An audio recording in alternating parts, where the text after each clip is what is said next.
Romanos, capítulo 3, versículo 21 a seguir. Estamos no estudo da maravilhosa graça, onde o tema hoje é o autor da justificação. E a palavra de Deus em Romanos capítulo 3, versículo 21 a seguir diz bem assim: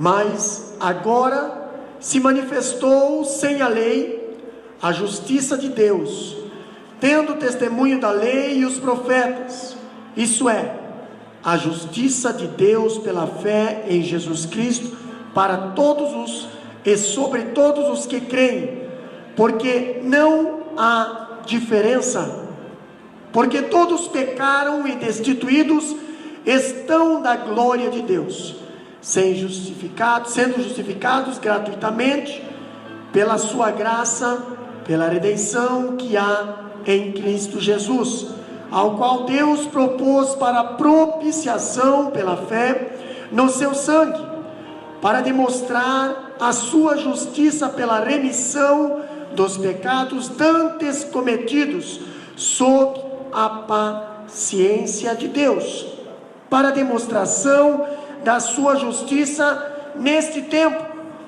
presente, para que ele seja justo e justificador daquele que tem fé em Jesus. Aonde está, logo, a jactância? Excluída por qual lei?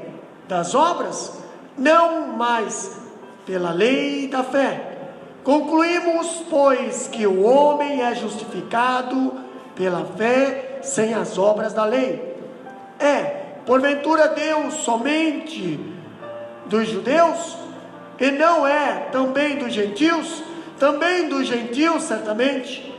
Se Deus é um só, que justifica pela fé a circuncisão e, por meio da fé, a incircuncisão, anulamos, pois, a lei da fé? De maneira nenhuma, antes estabelecemos a lei. Podeis assentar, meus amados irmãos. Quando nós falamos da justificação, nós começamos a falar que a justificação é pela fé. E o apóstolo Paulo começou a defender a justificação lá para a igreja de Roma. E ele começou falando da manifestação da justificação, ou a justificação manifestada. E quando o apóstolo Paulo fala da justificação manifestada, Paulo usa o verbo grego apolitrosio, para se referir à redenção efetuada por Jesus Cristo. Ele foi a justificação manifestada. Quando vimos no contexto neotestamentário, quando falo neotestamentário, eu digo do Novo Testamento, tem o sentido de libertar mediante o preço de um resgate. No mundo antigo, um escravo podia ser resgatado mediante o pagamento de um preço. Nenhum escravo, nenhum preso, até hoje, nenhum preso que é preso, ele consegue ser liberto se não vai alguém lá pagar a fiança. É um resgate, tá? E é exatamente isso que Deus fez. Enviou Jesus Cristo para resgatar o homem que estava preso em seus delitos e pecados, segundo Efésios 2, 1 e 2.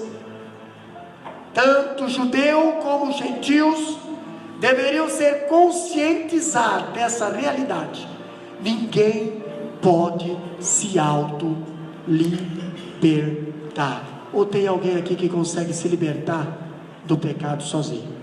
Se tiver, eu quero conhecer. Entendeu?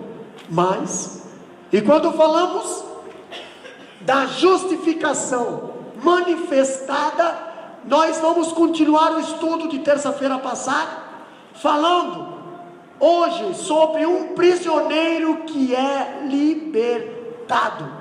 Quando eu falo de um prisioneiro que é libertado, nós entramos no tema do autor da justificação. Quem foi o autor da justificação? Foi Jesus? Será? Será que foi Jesus o autor da justificação? Vamos ver o que a Bíblia diz. A fonte da nossa justificação é Deus e a sua graça. O que significa graça? Alguém pode falar bem alto? Nossa, que favor mais pobre. O que significa graça? De quem? De Deus. Não é de Cristo. Não confunde as coisas. A justificação é a obra divina e não conquista humana. É a graça de Deus. E quando eu falo da graça, essa verdade bendita, nós temos 3 conclusões que eu quero trocar uma ideia com os irmãos aqui. Não seja marionete do mundo e do pecado. Seja livre em Cristo Jesus. Eu botei uma imagem aqui.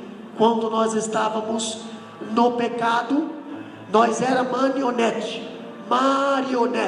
Sabe aquela marionete que faz tudo que o camarada faz? Então, se ele quer que você seja um viciado, você vai ser um viciado. Se ele quer que você seja uma pessoa triste, você vai ser uma pessoa triste. Você é uma marionete. Você está nas mãos do inimigo. Pastor, mas eu estou nas mãos de Deus. Então, ei, você não está mais no Egito. Você está caminhando para Canaã. Você está livre, meu irmão. Você está livre. O povo de Israel, quando estava no deserto, eles estavam livres, mas se comportavam como escravos, irmão Rosângela. Eles estavam lá caminhando para a terra prometida como um povo livre. Não precisava trabalhar. O pão caía do céu, a água saía da rocha.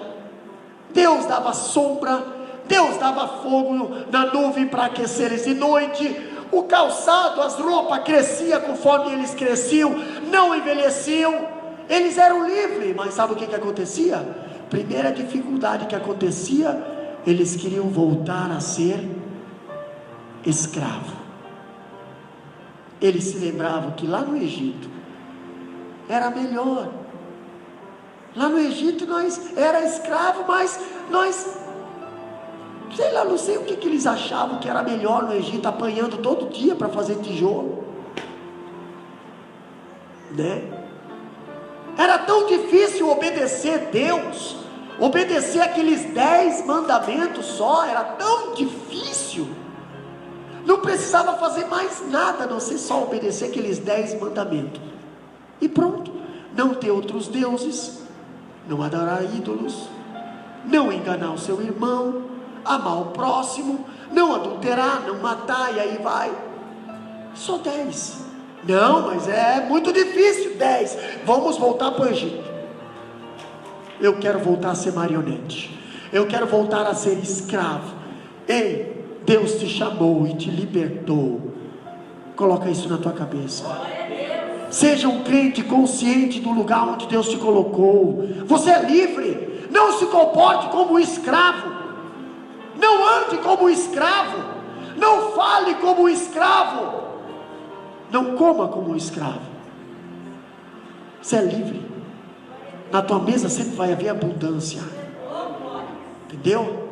Você é livre. Você sempre estará andando no caminho onde tem luz. Você é livre. E você não é um desprezado. Você é filho do rei. Aonde você estiver, vai ter uma escolta de anjo te protegendo, porque você é uma autoridade. Pode ter certeza. Aonde tu pisar, os anjos estarão te dando proteção. Agora me diz uma coisa: se você se comportar como escravo, você não vai ter proteção, porque os anjos só protegem quem é livre. A Bíblia diz: aquele que se alista não se embaraça com as coisas dessa vida. Se tu tem alguma coisa embaraçada aqui nessa vida, ei, tu pode ter certeza que para frente tu não vai, você está engatado. Então dá uma olhada aí se tem alguma coisa que está te prendendo aí, se tem alguma coisa que está te segurando para fazer as coisas de Deus, ou para ser melhor para Deus, ou que está te atormentando. Meu Deus, eu preciso mudar, então se precisa, faz, porque enquanto você não fazer, você está engatado, e Deus só trabalha com gente livre.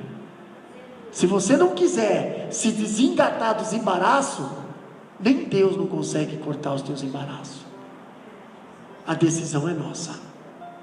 Quando eu entro num prisioneiro que é libertado, eu vejo o apóstolo Paulo falando, lá para a igreja de Roma, que Deus é a fonte da nossa justificação. É Deus a fonte, não é Jesus. Deus é a fonte da nossa justificação é Deus e a sua graça. A justificação é a obra divina e não conquista humana. Ninguém conquista a justificação, é algo que sai de Deus, é de Deus que vem a justificação. Nós já falamos que, em primeiro lugar, a fonte da nossa justificação é Deus. A salvação é obra de Deus, do começo ao fim. Ele diz que Ele é o Alfa e o Ômega. Quando você aceitou a Jesus, Ele foi o Alfa na tua vida, o princípio. Pastor, e o fim? Só você pode escolher se vai deixar Ele ser o ômega, ou o fim da tua vida, ou se você vai segurar na tua mão, ou vai deixar Satanás ser o fim da tua vida. Entendeu? Por que todo começo da vida cristã é aquele, meu Deus do céu, é aquele fogo, é aquela chama, é aquela vontade, é aquela glória, e quando chega o primeiro, segundo, terceiro ano, quarto ano, começa a crescer ministerialmente, parece que o crente velho possui aquele corpo, e aí ele acaba sendo um santo fariseu. Entendeu? A igreja lá em Jerusalém estava cheia desse tipo de pessoa. Na casa do filho pródigo tinha um irmão mais velho que não queria que o irmão machucado voltasse para casa. Entendeu? Estava mais preocupado em olhar o problema do irmão do que festejar a volta do irmão. Nós temos que cuidar, irmãos. Temos que cuidar de não ficar prestando atenção muito na fraqueza do irmão, porque todo mundo é falho e todo mundo tem direito de um perdão. Mas se você ficar olhando para o teu irmão toda a vida e ficar olhando a imagem dele, da fraqueza dele, você está se confortando com aquele irmão mais velho. Você vai ser chamado a atenção pelo pai.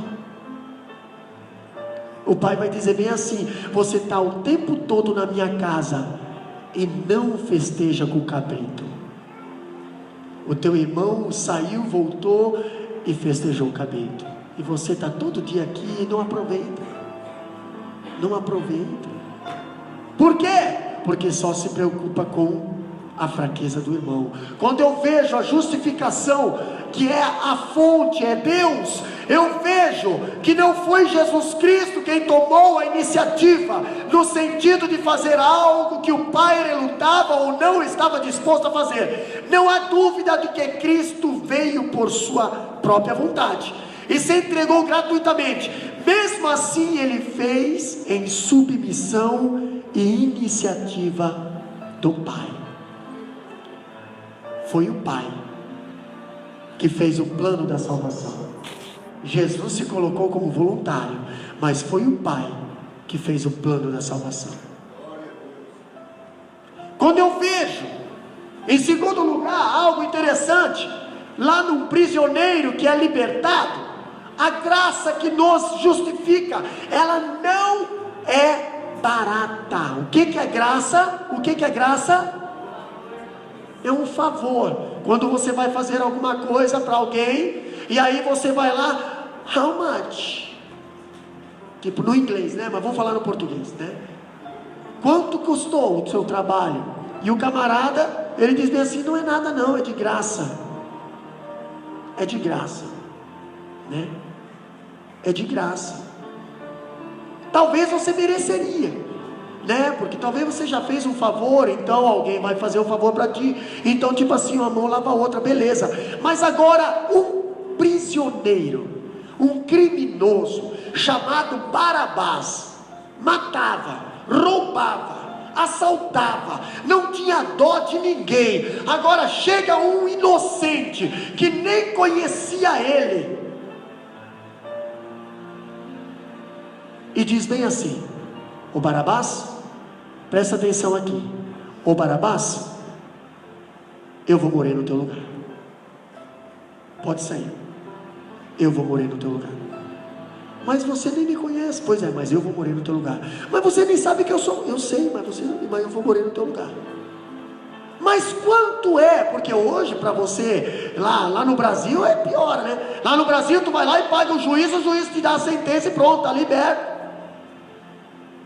Mas essa justificação, essa liberdade desse prisioneiro que é eu e você, nós não tinha dinheiro para pagar.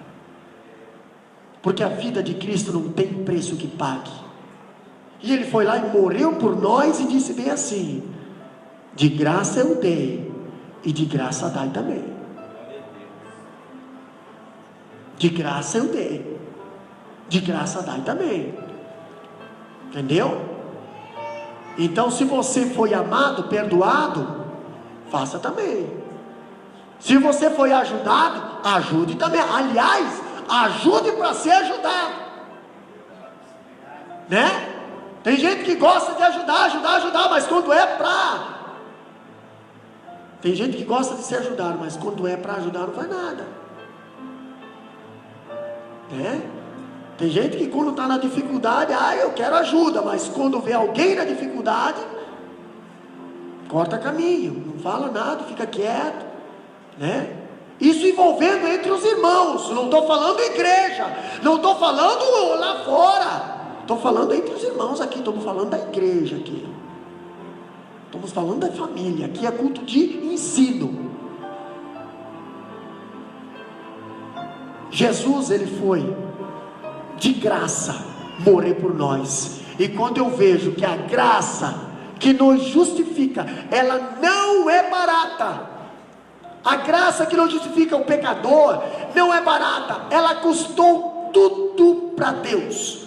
A salvação é gratuita para nós, mas custou muito caro para Deus, custou a vida do seu filho. E eu sei o quanto é o preço de um filho, entendeu? Para muitos tiveram filho fácil, né? Para outros é difícil. Agora imagina você que teve dificuldade para ter um filho, chorou para ter, investiu tudo que você tinha, e até o que tu não tinha, e agora quando vem esse filho, quando esse filho está crescido, você abre mão dele para pessoas que não, para lixos da sociedade. Foi assim que Deus fez. Deus tinha um único filho, e abriu mão desse único filho para nós, hoje. Só que Ele abriu mão de um filho e conquistou uma família. Conquistou uma família toda. Ele não tem só um agora. Agora Ele tem uma família completa, uma família grande. E cada alma que entra dentro da casa do Senhor e aceita a Jesus como Salvador, é um filho que nasce. Pastor, quem é que gera esses filhos? É eu e você.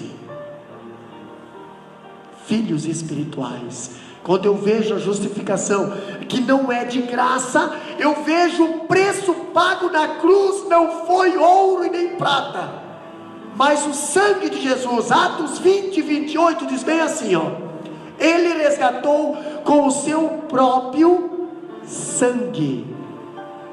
Aí você olha lá no Velho Testamento, lá atrás, vamos lá para Gênesis de novo. Quando Caim matou, antes, quando Adão e Eva pecou, o que Deus fez?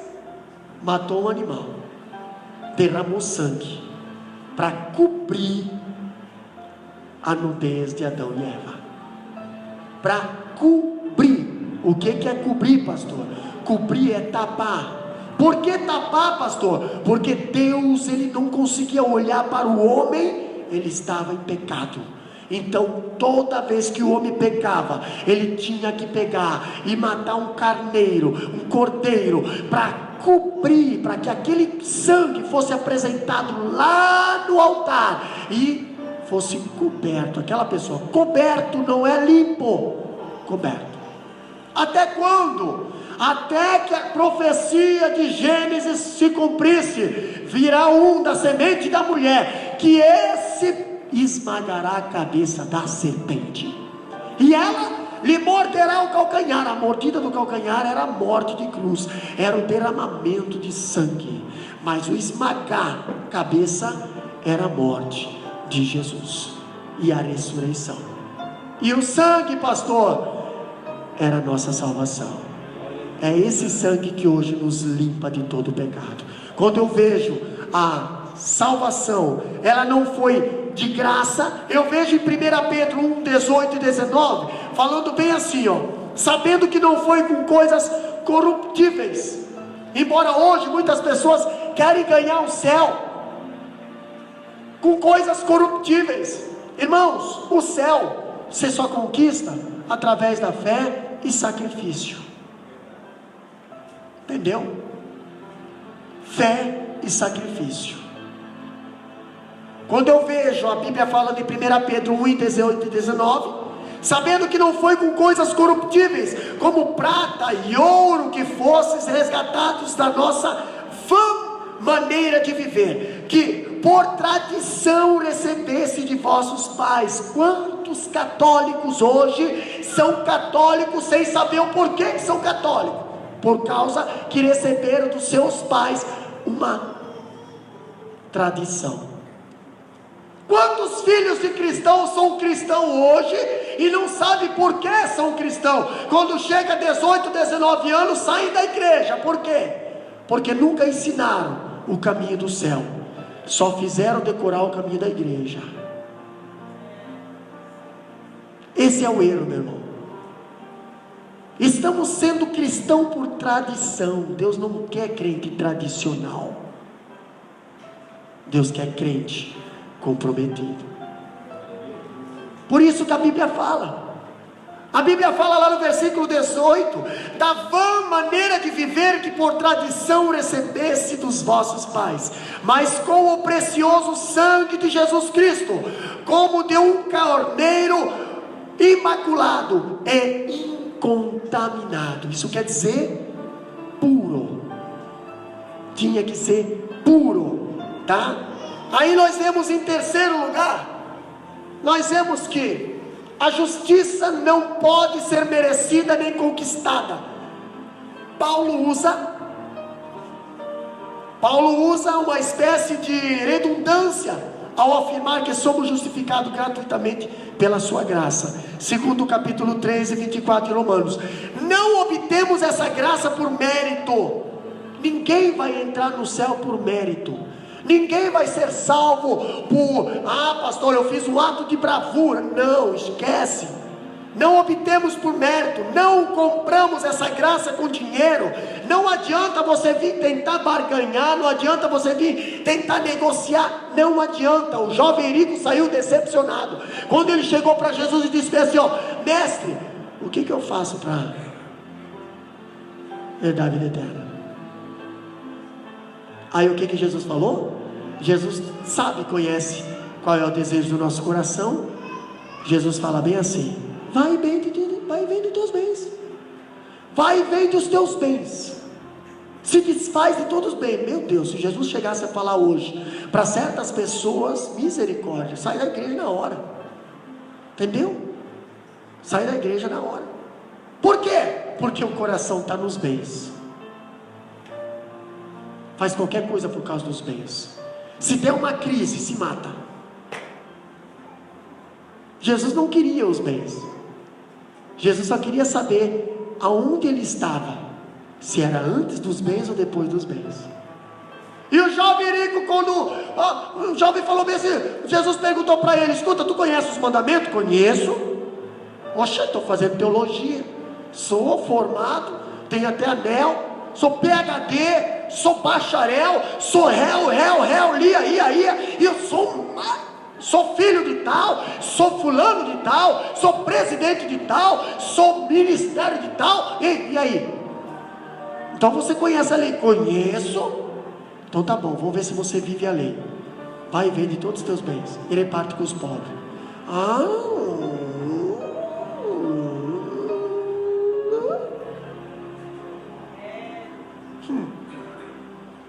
Amém? Jesus identificou na hora onde é que estava o coração do jovem rico. Aí Jesus fala bem assim, ó: é mais fácil, irmãos, presta bem atenção. Jesus não falou isso por nada. Não foi colocado essa frase na Bíblia por nada. É mais fácil um camelo passar pelo furo de uma agulha do que um rico entrar no céu. Porque aonde está o teu coração está o teu Deus. Quer ser rico? Porque Abraão não era pobre não, Jó não era pobre não, Pedro não era pobre não. A maioria dos homens que trabalhou com Jesus não era pobre não. Mas eles colocaram Jesus em primeiro lugar. Entendeu? Quando Pedro colocou Jesus em primeiro lugar, presbítero irmão daí, quando ele saiu pescar, a empresa dele triplicou. Ele teve que abrir não sei quantas filiais. Diz a Bíblia que ele teve que chamar não sei quantos barquinhos para ajudar, porque senão a empresa dele ia de tanto peixe, de tanta produção que deu. Só por ele dizer assim: para onde é para pescar? Para lá. E ele pegou e foi para lá. Jesus tirou o peixe dele? Não. Jesus ainda chamou a atenção dele: ó Pedro, estão reclamando aqui que você não está pagando imposto. Vai lá e pega um peixe lá. Vai lá e pega um peixe lá. Dentro da boca do peixe tem uma moeda. Entendeu?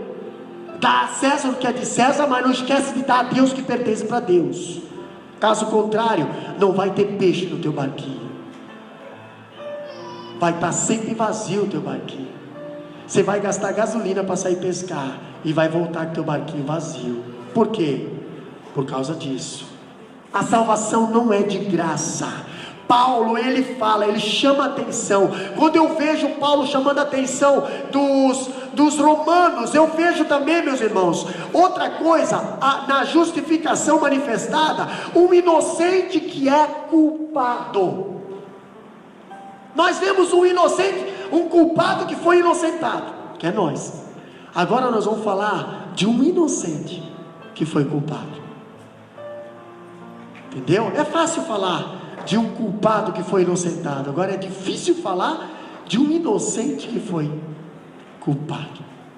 Quando eu falo de um inocente que é culpado, nós vemos algumas coisas que a gente escuta falar ou passar na Bíblia, que às vezes nós não entendemos. Pastor, vamos entender algumas expressões típicas do ministério sacerdotal. O sacerdote, ele trabalhava, primeiro, ele fazia expiação. O que é expiação? É cobrir, é purificar, é quitar, é reconciliar, tá? Ele levou o seu nome, o seu corpo, nossos pecados, afastando-nos da maldição. Então ele foi uma expiação.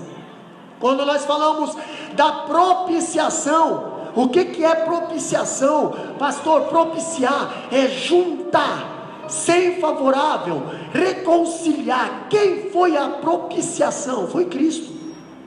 Se você for olhar depois, eu tenho aqui um gráfico, nós vamos ver que a arca da aliança, ela era dividida em duas partes, a caixa e a tampa. Na tampa tinha 2 querubins. Essa tampa se chama a tampa da propiciação, tá? Jesus é o mediador que leva o pecador a Deus. Nós temos também a substituição, que quer dizer o quê? Em lugar de alguém foi substituído, e alguém foi o substituto, tá? Alguém foi o substituto de eu e de você, tá? Cristo fez o que não podia fazer, morrendo por nós como vítima no altar. Ele foi o Cordeiro perfeito. Quando eu vejo a redenção, depois da substituição vem a redenção. Redenção quer dizer o quê? Tornar a comprar com um preço. O prisioneiro foi redimido. Ele foi redimido, foi pago a fiança, foi restaurado, foi recomprado ele. Vem cá, eu vou comprar tudo de novo. Se lembra quando o profeta Oséias, Deus manda ele ir lá casar com uma meretriz. Vai lá e compra essa meretriz, tira ela do prostíbulo, resgata ela. Foi lá, comprou, purificou ela, limpou ela, colocou vestes novas e casou com ela, transformou ela numa esposa. Pronto, ela era a esposa. Entendeu? Agora, essa esposa volta a praticar as coisas lá de fora. Aí depois Deus fala para o profeta Oséias: vai lá e resgata ela de novo. Lá vai Oséias ter que comprar ela de volta, paga o preço para o dono do prostíbulo e resgata.